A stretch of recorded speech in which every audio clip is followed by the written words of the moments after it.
Okay, we are on a series of Book of Job. At isang chapter lang naman ito, pero syempre, the Pure Church elders have a way of kung paano pahabain ito para tumagal tayo din sa Jude. Pero it's good, at least na hahati-hati ito ng mas mainam para mas maaral natin na mas maigi. Basahin na natin agad yung ating text ngayon. Babasahin ko sa Tagalog and then sa English. Jude 11 to 13 tayo. Wala pa lang chapter. Jude 11 to 13.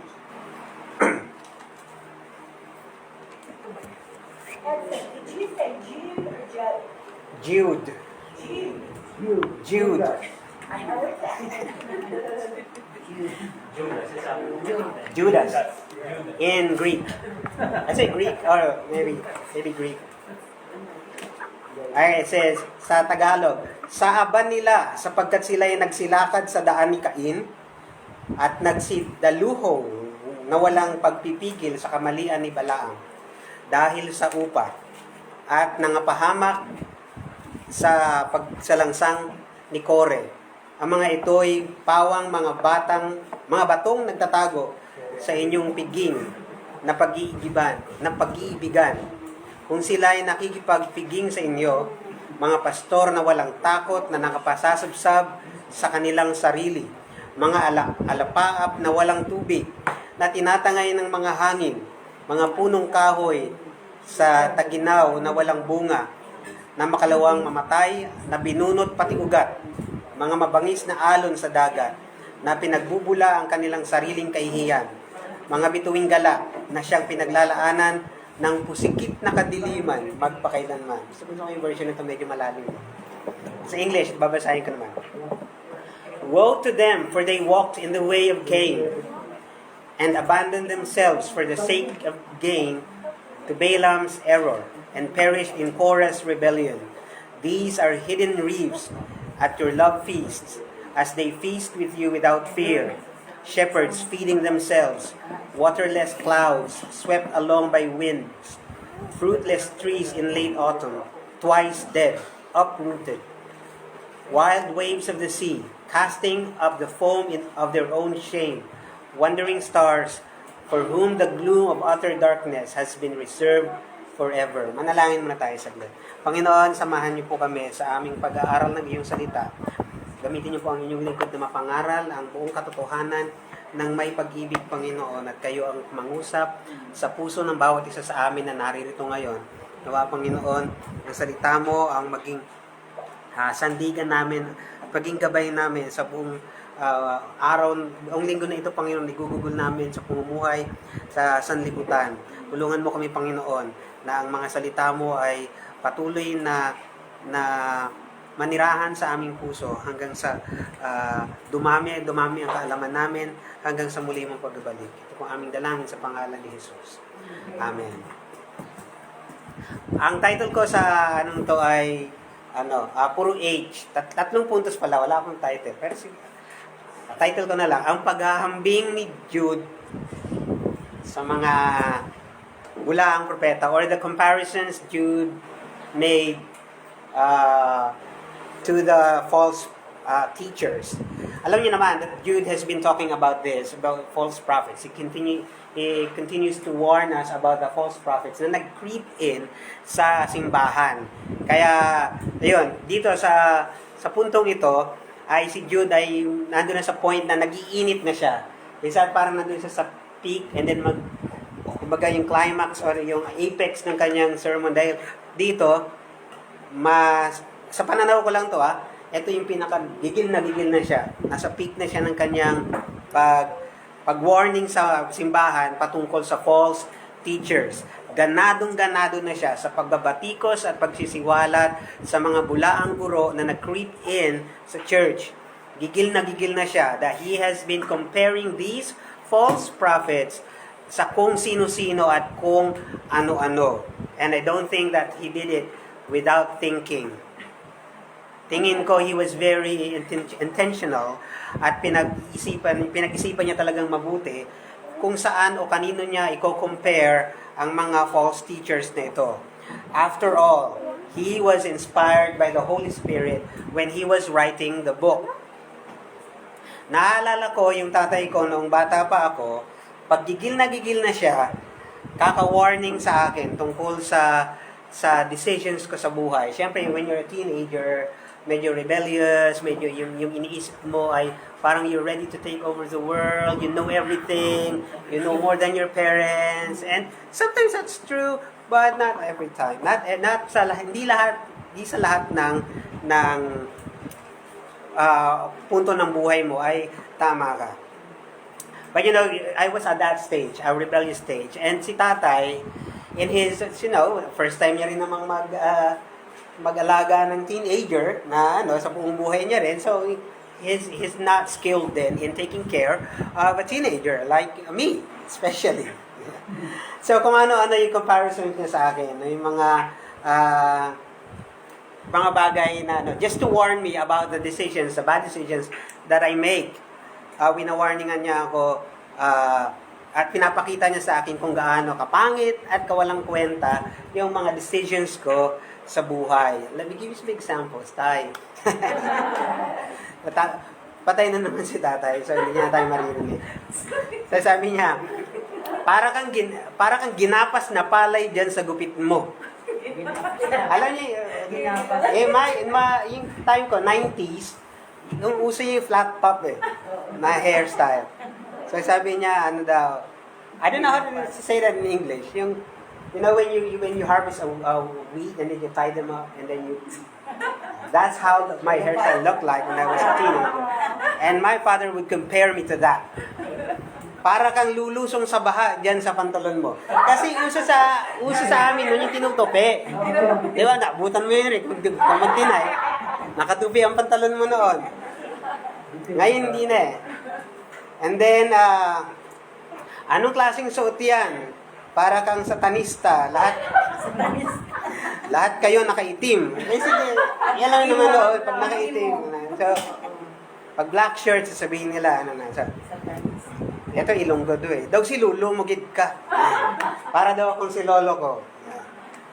Or minsan sabi niya, pag nagpupuyat kami, so we stay up late kasama yung mga friends ko. And then sasabihin niya, para kayong mga gwardiya sibil, gising buong magdamag. Okay? Or kamukha mo si Katsupoy dyan sa buhok mo.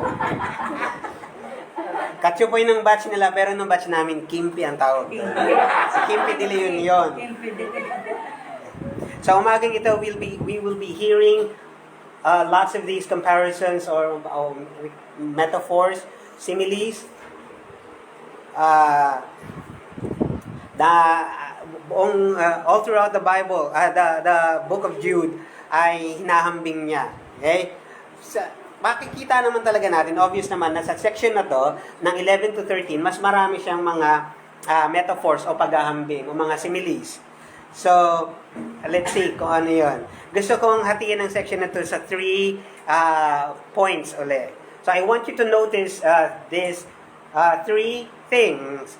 Notice there is 1 pronouncement of condemnation. There are 3 portrayals of historical men and 6 pictures of a false prophet, or 6 metaphors or similes or paghahambing o pagtutulad. Okay? Yung una, 1 pronouncement of condemnation is woe to them. Yung 3 portrayals of historical man, si Cain, si Balaam at si Korah, and 6 pictures of a false teachers, hidden reefs, shepherds feeding themselves, waterless clouds, fruitless trees, wild waves, and wandering stars. At yan ang pag-uusapan natin ngayon. At sa Tagalog, isang paghahamak sa mga bulaan. Let's talk about that. That 1 pronouncement of condemnation to the false prophets. Ang isang paghahamak sa mga bulaan. Jude starts verses 11 to 13 by pronouncing a woe on these false teachers who are troubling his church. A woe is an expression of terror or pain in the face of misfortune or misery. Ang pagbigkas ng woe o sa Tagalog o sa abaniya o sa aban nila, ang ibig sabihin ng pitiable, ano yan? Pitiable souls. So, pitiable. Unfortunate souls. Parang si ano lang. Si sa Little Mermaid. Pero yun, kaawa-awa naman kayo, kahabag-habag ang sasapitin nyo, ay karaniwang paraan ng pag-a-announce ng judgment noong sinaunang panahon sa Israel sa kanilang mga prophetic literature. Kahabag-habag sila or kaawa-awa sila. They are pitiable. Dahil sigurado ang kanilang kaparusahan. They are pitiable because their judgment is sure. Sigurado na ang mga bulaang propetang itong pumapasok sa ating simbahan ay parurusahan.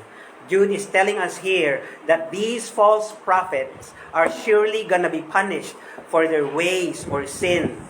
So this letter or book is not really para takutin ka o to scare us or to depress us na ang sama-sama na nang nangyayari sa church or sa sangkakristyanuhan. Rather, it gives us hope that evil will not prevail, that we are protected at iingatan tayo ng Panginoon from these false teachers.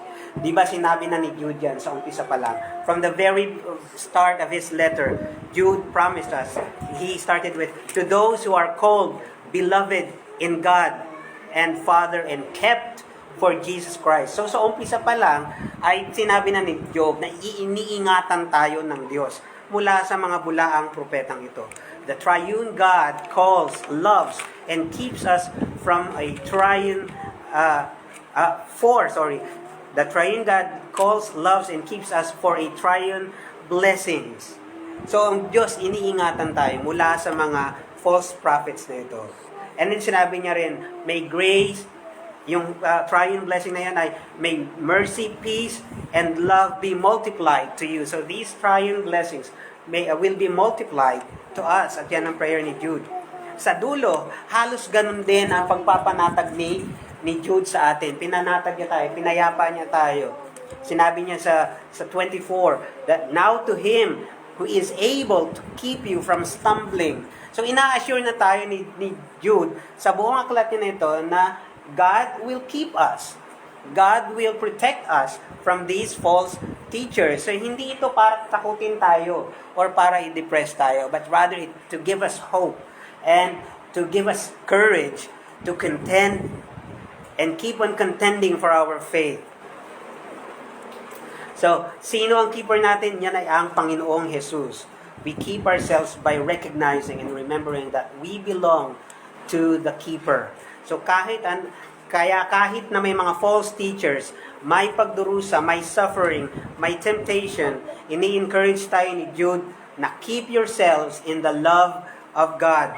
Let us contend for the faith because we are kept by God. He will never leave us nor forsake us. The false teachers received woes, but we blessings. Yun po ang unang paghahamak ni Jude para sa mga bulaang propeta. Pangalawa, the three portrayals of historic men or ang tatlong pagsasakatauhan ng mga bulaan. The first one, may tatlong tao dyan. Si Cain, si Balaam, at saka si Kore. Let's talk about Cain. 3H din to. H ba to? Ayan. H. Ang halimbawa ni Cain or the example of Cain. The way of Cain. Jude compared these false teachers to Cain because they have followed the ways of Cain. Ikinumpara sila kay Cain dahil tinularan nila ang kalakaran ni Cain. Basahin natin sa Genesis chapter 4 verses 1 to 8. Sabi rito, now Adam knew Eve his wife, and she conceived and bore Cain, saying, I have gotten a man with the help of the Lord. And again she bore his brother Abel. Now Abel was a keeper of sheep, and Cain was a worker of the ground. In the course of time, Cain brought to the Lord an offering of the fruit of the ground, and Abel was also brought of the firstborn of his flock and of their fat portions. and the Lord had regard for Abel and his offering. But for Cain and his offering, he had no regard. So Cain was very angry, and his face fell. The Lord said to Cain, "Why are you angry, and why has your face fallen? If you do well, will you not be accepted? If you do not do well, sin is crouching at the door. Its the desire is contrary to you, but you must rule over it." Cain spoke to Abel and his brother. To Abel his brother. And then they were in the field. Cain rose up against his brother Abel and killed him. Nakita natin kung paanong nangyari kay Abel dito. Pinatay siya ni Cain dahil hindi tama ang kanyang puso. At sinabi rin na kailangan niyang paglabanan ng kanyang sarili para hindi niya magawa ang mali. But then, si Cain ay nagtagumpay ang sarili ni Cain laban sa kanyang sarili. At kinumpara ni Jude ang mga false prophets na ito kay Cain. Dahil ganun kung umasta ang mga false prophet. Alam niyang mali ang ginagawa niya. Cain knows that he was doing the bad thing, the wrong thing. Alam niyang mali ang paraan niya ng kanyang pagsamba. Pero sa halip na magsisi, nagpatuloy pa rin siya. These false teachers know what they are doing. These false teachers know that they are deceiving the people. Hindi sila yung naguguluhan lang sila, kundi they are really intentional. They want to destroy the church. Mamaya hinambing pa sila ni Jude dyan sa isa pang shepherd or na kinakain ng kanilang mga tupa. So walang taong hindi siya aware tungkol sa ginagawa niya. They are really intentional. They creep in the church para kainin at sirain ang simbahan. By faith, Abel offered to God a more acceptable sacrifice than Cain, through which he was commended righteous. God commending him by accepting his gifts, and through his faith, though he died, he still speaks. So si Abel tama ang ginagawa niya, pero si Cain mali at alam niyang mali ang ginagawa niya. Walang bulaang guro na hindi niya alam na mali ang kanyang ginagawa. Walang bulaang guro na hindi niya alam na mali ang kanyang itinuturo. The example of Cain is used elsewhere in the New Testament. Sa 1 John 3, chapter 3, verses 11 to 15. Winarningan tayo mga Kristiyano about the doctrine and the behavior of Cain. Kasi mali ang tinuturo ni Cain, lalo na pagdating sa pagsamba, pag-alay at paghahandog sa Panginoon. You see, worship is not about us. Hindi para sa ikasasaya natin o ikaluluwalhati natin. It's about God. It's not about your own style, your personality. It's about God's way and God's person. Yung mga false teachers sa paligid natin, they make up their own way kung paano mag-worship. I even hear people saying na the praise and worship team are the ones who open the gateway of heaven so that blessing will pour out. Where is that in the Bible? You see, ganun nila, iniiba nila to fit their church or the personality of the teacher, of the false teacher. Next, Jude compares these false teachers to Balaam.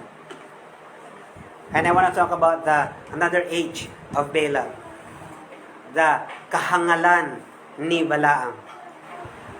Jude compares them to Balaam because they lead people to destruction because of their greed.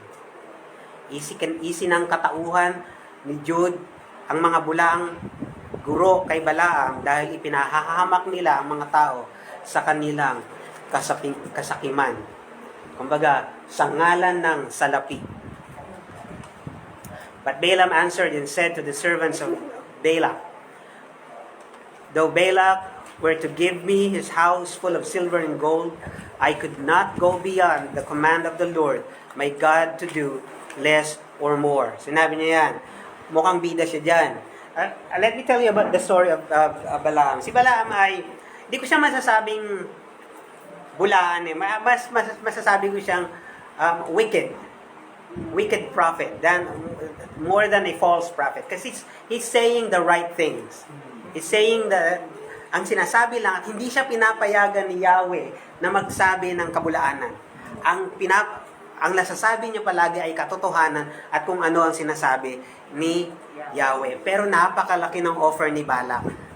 Talagang napakalaking suhol para lang ipahamak niya ang mga tao. Ang gusto kasi ni Balak, mangaral siya at sabihin niya hindi niya sabihin yung pinapasabi ni Yahweh, kundi ang sabihin niya yung kabaliktaran para mapahamak o i-curse niya ang mga tao para mapahamak ang mga tao. Pero si Balaam ay hindi siya pinapayagan ng Diyos. Kaya ang ginawa niya, kinoach niya na lang si Balak kung paano gawin at turuan ng mga tao na mamuhay ng immoral sa Diyos at tsaka sila pinarusahan ng Diyos. So, ganon. Dahil sa pera, sa ngalan ng salapi, money talks, kumbaga kay Balaam. Ito yung mga tinatawag na false teachers na okay naman yung tinuturo, they're saying the right things, okay naman, wala namang masyadong red flag pagdating sa mga doktrina, but they're just that. They're just okay preachers. Medyo aligned naman sa tamang doctrine. Masasabi natin, okay sila, but they are not. They're actually teaching the people by their way of life, or ang coaching nila sa tao is, this is more important. Minsan tama naman but minsan ang mas importante sa kanila ay ibang bagay. Like, to succeed, to be wealthy and healthy and like something like that. Yun na yung nangunguna kesa doon sa pagiging healthy spiritually. Okay? So minsan nasasabi natin, okay naman tong preacher na to, okay naman siya, ma-share nga.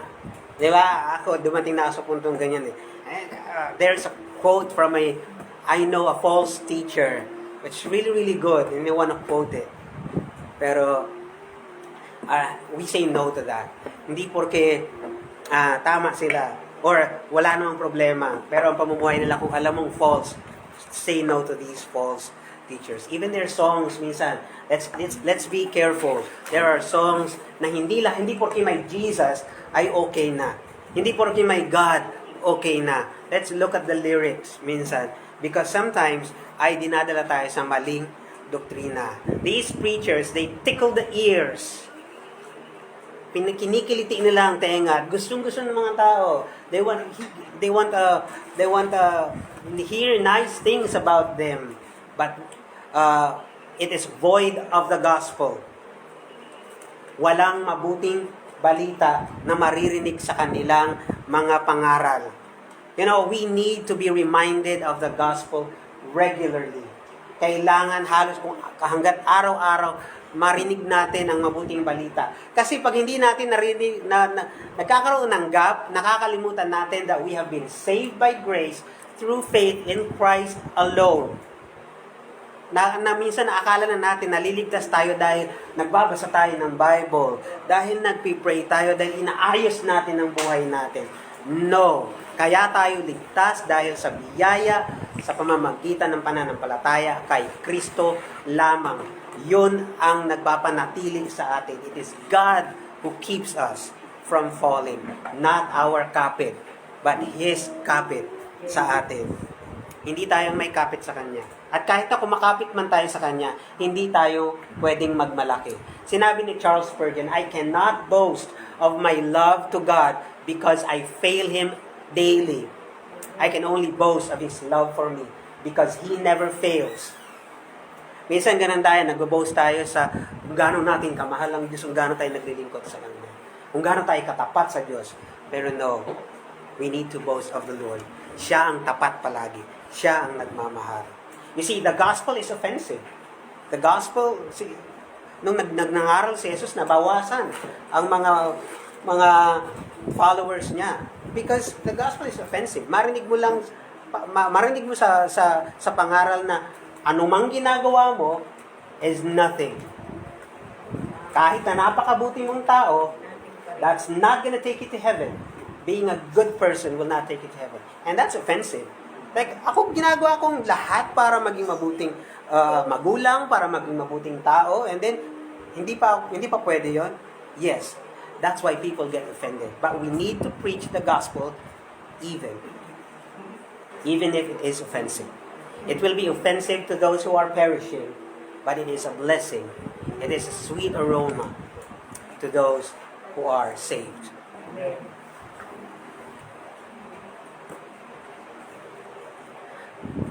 The gospel according to Romans 1:16 is the power of God for the salvation of those who believe.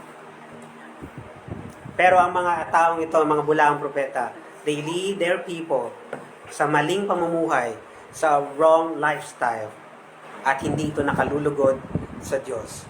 For without faith, it is impossible to please God.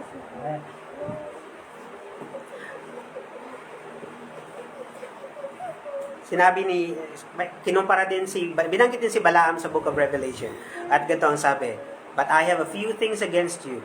You have some, Revelations 2:14, you have some there who would hold to the teachings of Balaam, who taught Balak to put a stumbling block before the sons of Israel so that they might eat food sacrificed to idols and practice sexual immorality. So umiwas tayo sa mga bulaang propeta na yan. Let's not have anything to do with them. Next. So hinambing ang mga bulaang propeta nito kay Cain, and then sa kahangalan ni Balaam, and then now sa kapahamakan ni Korah or Kore.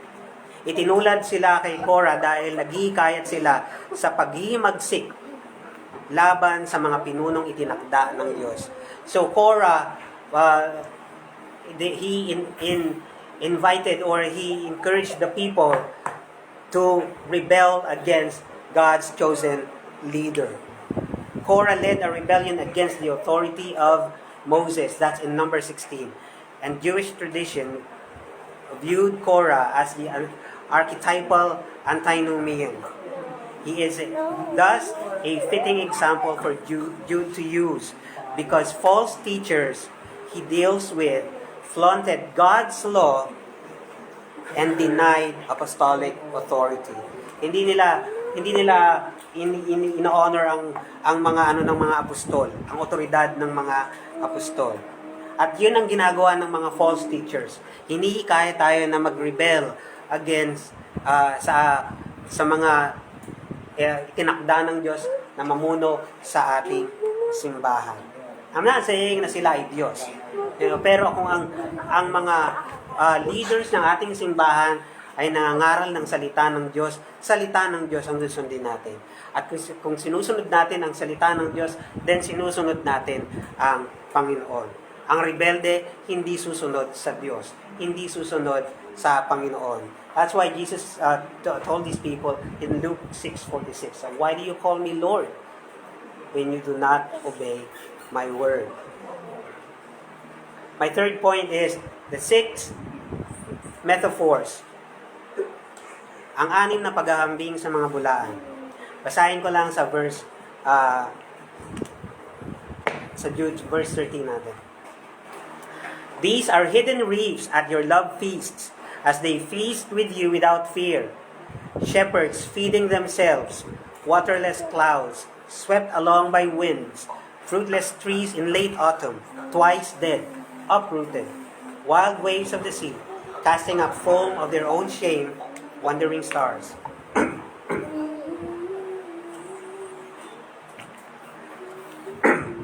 Jude uses so many metaphors here to describe the false teachers. So, let me give you a couple of examples para mas maano natin tong metaphors na to. Nung nag-usap kami ni Dan patungkol sa sermon namin, because we are preaching the same sermon. Siya sa Victoria Valley, and sometimes we would talk about our sermons. So, napansin namin that there are a lot of metaphors. So sabi ni Dan, why don't we, mag-contest tayo kung sino pa magaling gumawa ng metaphor. So, kayo na lang humusga. So these are our own made-up metaphors. And you decide who is better at making metaphors. This is Dan's metaphor. The false teachers are like our Diet Coke, pretending to be the real thing, lying about being delicious and satisfying, but they are not built on the firm foundation of the real sugar and ultimately leave you with the terrible aftertaste of counterfeit chemicals. Yan kay Dan. This is my metaphor. Simple lang, tapos direct to the point. Nilatag na eh. Okay. The false teachers are lay chips. Lays chips? Yan, lays. Mahal yun. Looking full on the outside, but inside just full of air that leaves you unsatisfied. O, di ba mas maganda yung sa akin? So, who's better? Good. Kasi kung hindi, tapusin na natin to. So, yung metaphors ni Judas are these. Hidden reefs. Mga nakakubling mga bato sa pangpang. So, hidden reefs are, I think Brittany knows this, yung mga reefs na nakatago, and these are rocks na hidden, and sometimes medyo quiet yung water dyan. Pero pag yung ship bumangga doon, masisira ang buong ship. Kasi, yan nga, bato nga yan nakatago siya. Hidden reefs daw. So, Jude compares these false prophets to hidden reefs. Mga nakakubling mga bato sa pangpang. The unsuspecting ships will suddenly be destroyed. So, don't get near. Lumayo ka sa mga false teachers na to dahil sisirain ka. Kung naka-follow ka, unfollow mo na. Okay? Para hindi ka masira. So, sabi niya, hidden reefs in your love feast. Yung love feast dito, that's how the early church would do church. They call it love feast. Nagkakainan sila. Pretty much what we do here. Kumakain tayo. So we feast. We feast on the butong pakwan and the butong kalabasa. And when they eat. And it's done in love. Later on, nagkaroon sila ng problema dyan. Kasi may iba, kumbaga doon na inasa yung buong hapunan nila or ano. Yung iba naman, yung iba hindi na nakakakain. Or yung iba dumadating na lango na. So, nagkaroon sila ng problema. But, yun ang sinasabi ni Jude dito. Itong mga false teachers ay mga hidden reefs, nakatago silang mga bato. Sisirain nila sa pagtitipon ng mga banal. And sabi diyan, they are without fear. They don't fear na nakikikain sila at kumakain lang sila doon. Pinakikinabangan nila ang simbahan. And they are arrogant. And they are blatant. Blatant in their immorality. Kitang-kita, hayag na hayag. They are dangerous as the rocky blemishes of the sea. Sila ay nagkukubli upang makasira. Pero tayo ay nagkukubli sa dakilang bato umuog upang manambahan sa ating Diyos. So mag-ingat tayo sa mga bulaang guro na ito. Pangalawang metaphor niya, they are shepherds feeding themselves. Ito yung kung Tagalog sa Tagalog, bantay sa lakay. Alam niyo, nagbabantay na sila pero kakainin niya pala yung binabantayan niya. Bantay sa lakay. Shepherds feeding themselves. Shepherds na sarili lang nila ang pinapakain nila, hindi yung mga tupa. Kaya nga tupa shepherd, dahil siya ang magpapakain. Ang mga tunay na alagad o pastol ng Diyos ay nagpapakain sa kanilang mga tupa. Samantalang ang mga bulaan naman ay kinakain ang kanilang mga tupa. Sa halip na sila ay pakinabangan ng mga tupa, sila ang nakikinabang sa mga tupa. Ayaw nila na sila ang pakinabangan. Kasi pag ikaw ay nasa pastoral position, you are on the, kumbaga, disadvantage position lagi. Dapat ikaw ang pinakikinabangan. And yun ang Yun ang common sa tao. Ayaw natin na pinakikinabangan tayo. Ayaw natin na ginagamit tayo. Pero balik. And sometimes, pagka ano tayo dyan ang hugot ng mga false teachers. Gusto nilang sila ang makinabangan, ayaw na lang sila ang pakinabangan. Ayaw natin. Jesus told Peter, if you love me, feed my sheep. At pag nag-feed ka ng sheep, it will require time, money, energy, at marami pa. Hindi pwedeng papakain mo siya ng pipindot ka lang and then mapapakain na ang sheep. Mababawasan ka talaga when you serve the Lord. Mababawasan ka. If you are serving the Lord at ang goal mo ay makadagdag sa iyo sa material na paraan, then you are not serving the Lord. You are serving yourself. If you are serving the Lord, mababawasan ka. Mababawasan ka. Next. They are compared to waterless clouds. Mga alapaap na walang tubig. Actually, yun yung alapaap, walang tubig. Aso lang. No? Mga ulap na walang tubig. And ito yung makapal na ulap, alam mo yan, sometimes when it's really, really hot, and there's thick clouds up above, and then you are wishing na magkaroon sana ng rain, but it didn't rain. Diba? And then nakaka-frustrate. Ganon ang mga false teachers. There's no promise of rain. Pakita lang. Puro pangako. Walang katuparan. Pangakong napapako. Sinasabi nila, pagpapalain ka, you will be blessed. Your breakthrough is on its way. Malapit na ang iyong ang magandang buhay. Or gaganda ang buhay mo pag naging Christian ka. Mawawala ang mga problema mo. That's a promise. Jesus never promised Christians that they're gonna have a beautiful life. We are promised of a bountiful life, but it's not bountiful materially. It's bountiful because your life is eternal. Yun. Hindi yung dadami ang pera mo, o gaganda, o mawawala ang problema mo, or babait ang asawa mo, or babait ang anak mo. No, it's not always promised. And sometimes ganun nagawa natin, dadali natin, mag-church ka nga para bumait ka. O, mag-church kami para bumait naman yung asawa ko. Ay, pumupunta ka sa church para sa kapakinabangan mo. Di ba? Hindi ka nag-church dahil gusto mo talaga ang Diyos. Gusto mong makakuha sa Diyos. Sinabi ni Jesus sa mga disciples niya, in this world you will have tribulations. And that's a promise. And that's the promise that we don't want. But it is promised. He even promised in Thessalonians that He will shake us so that the unshakable will remain. Yuyug-yugin tayo ng Diyos. At ang pagyugyug ay hindi masarap. Masakit palagi. So huwag tayo magmangako sa mga pag naging Christian ka, gaganda buhay mo. Gaganda ang buhay mo sa langit. But here on earth, hindi tayo mananalo dito. This is not our home. No. Bakit natin inuuto ang mga tao sa mga pangakong hindi naman ipinangako ng Biblia? Para lang madala sila sa church. We must come to God to get God and not to get something from God. Bula ang propeta, bula ang pangako.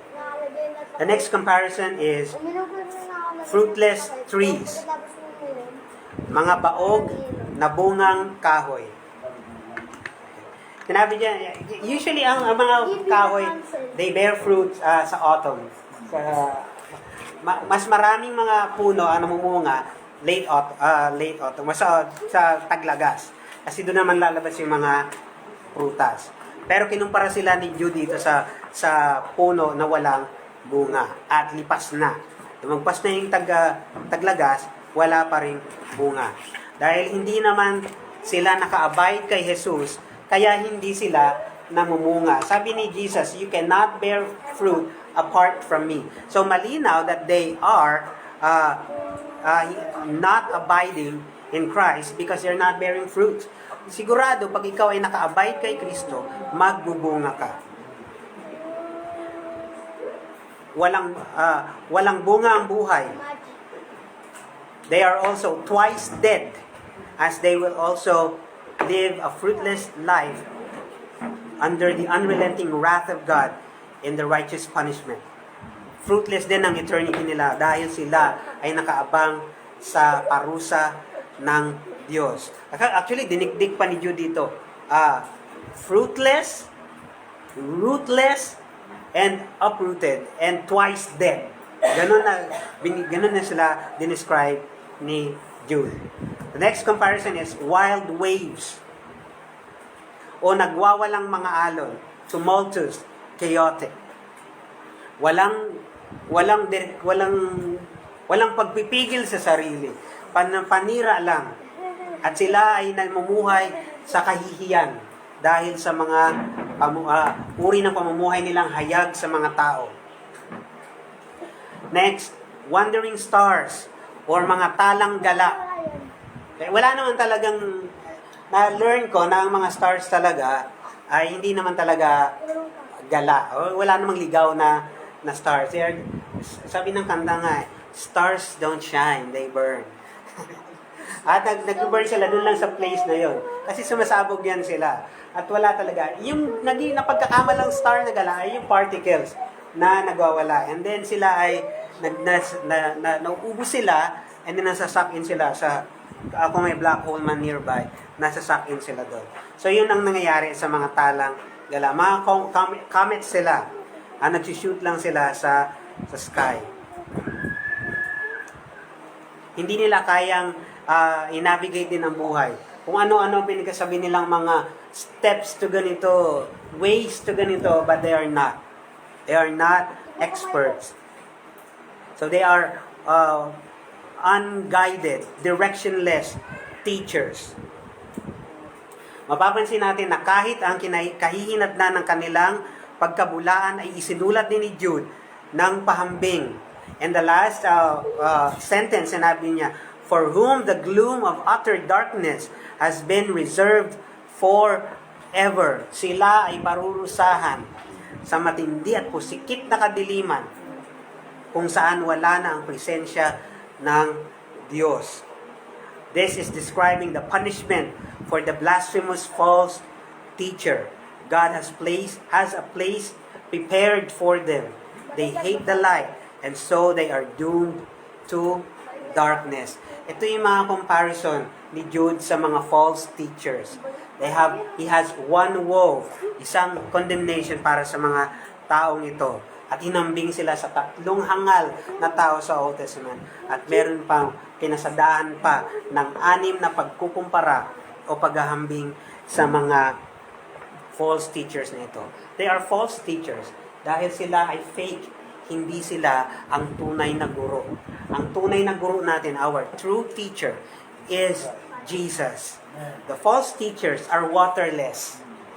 Jesus is the water of life. The false teachers are fruitless.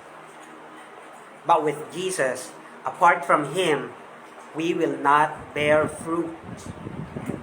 The false teachers are lifeless. But Jesus is the life. The false teachers are relentless. But Jesus is asking us to come to Him and He will give us rest. The false teachers are directionless. But Jesus is the way. Let's pray. Panginoon, maraming salamat. Maraming salamat na kami ay protektado mo. Iniingatan mo kami, Panginoon, at kaya mo kaming ipresenta sa harap ng Diyos na blameless. Not because we lived a holy life, not because we lived a blameless life, but because you lived a blameless life. You lived a perfect life, Lord. At yung life na yan ang inipresenta mo sa Diyos Ama balang araw. Tatakpan kami, Panginoon, ng pag-ibig mo because love covers multitudes of sin. Salamat, Panginoon, na maiingatan mo kami. Such great hope we have, Panginoon, in you. Lord, tulungan mo kami na sa patuloy pa naming pag-aaral at pagkilala sa mga bulaang guro na ito, Panginoon, ay magkaroon kami ng matapang pa na pananampalataya para mag-contend sa aming pinananampalatayan at pinaniniwalaan, Panginoon. Bigyan mo kami ng courage, Panginoon, to stand up for what is right. To stand up, Panginoon, for what you teach. Nang sa ganun, Panginoon, pagtibay din namin ang pananampalataya ng aming mga kapatiran. May the words the word that is preached today, Lord, give us courage and faith to contend for the faith that you have given us, Lord, and to fight for it with all our might, to study your word, Lord, and rightly divide it, so that we may give glory to you and we may be able to build up the church in worship. Maraming salamat po sa pangalan ni Jesus. Amen. Amen.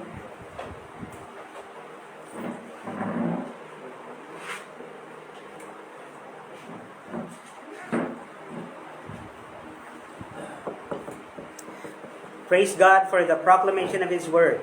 We recognize that while the preaching of the Word of God is a function of the office of the elder, we do not restrict our work solely to elders, but open preaching to other qualified men, gifted and prepared by the Holy Spirit, and approved and called by the church. Further, we recognize that the Holy Spirit has spiritually gifted each member of the church, and we wish to follow the many one another commands in Scripture. Now that we have concluded the authoritative proclamation portion of our worship, we set aside a brief time for application and reflection as the Holy Spirit has applied God's Word to your heart. Please encourage the body by sharing that application. So ito po ang pagkakataon para ma-share naman natin ang mga kanya-kanya nating mga application para sa